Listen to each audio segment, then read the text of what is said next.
లక్ష్మీ చంద్రకాంత్, నా భార్య గుండా మాధురి 6వ వార్డు నుంచి బీఆర్ఎస్ పార్టీ నుంచి బరిలోకి మేము ఈరోజు నాన్ వేసాం. నిన్న ఒక సెట్ వేసాము, ఈరోజు ఒక సెకండ్ సెట్ వేసాము.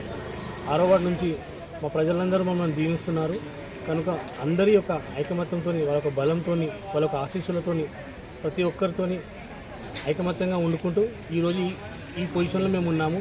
మా నానమ్మ గారు ఏంది, మా నాన్నగారు ఏంది, వాళ్ళ యొక్క రాజకీయ జీవితాన్ని మేము ఇలా కొనసాగిస్తూనే ఉన్నాము.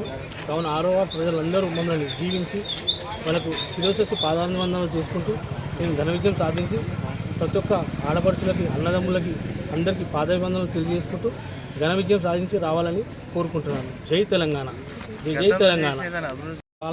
గత పాలకులు ఏం అభివృద్ధి చేశారో తెలియదు, కానీ మా వార్డు సంబంధించింది 38 వార్డుల పరిస్థితి, 37 వార్డుల పరిస్థితి ఒక రకంగా ఉంటే మా వార్డు పరిస్థితి ఒక రకంగా ఉంది.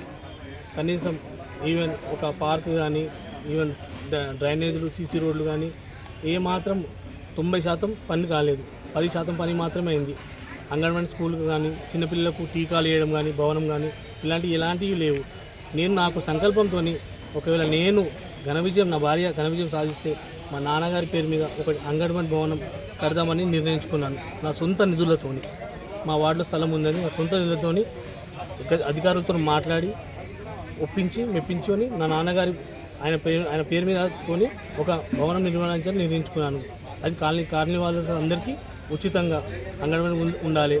చిన్నపిల్లలకు టీకాలు ఇవ్వడానికి కానీ ఒక కేంద్రం ఉంటుంది.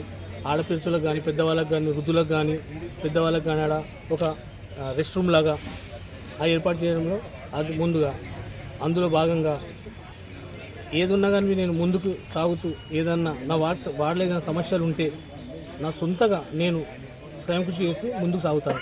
ప్రతి పనిలో కూడా నేను ముందు ఉంటాను. నేను ఆ ఫండ్ వస్తుంది, ఈ ఫండ్ వస్తుంది కాకుండా నా సొంతగా నా కష్టంతో ఏదైనా కానీ నేను ఫస్ట్ పని చేసిన తర్వాతనే మాట్లాడతాను. నమస్కారం అందరికీ.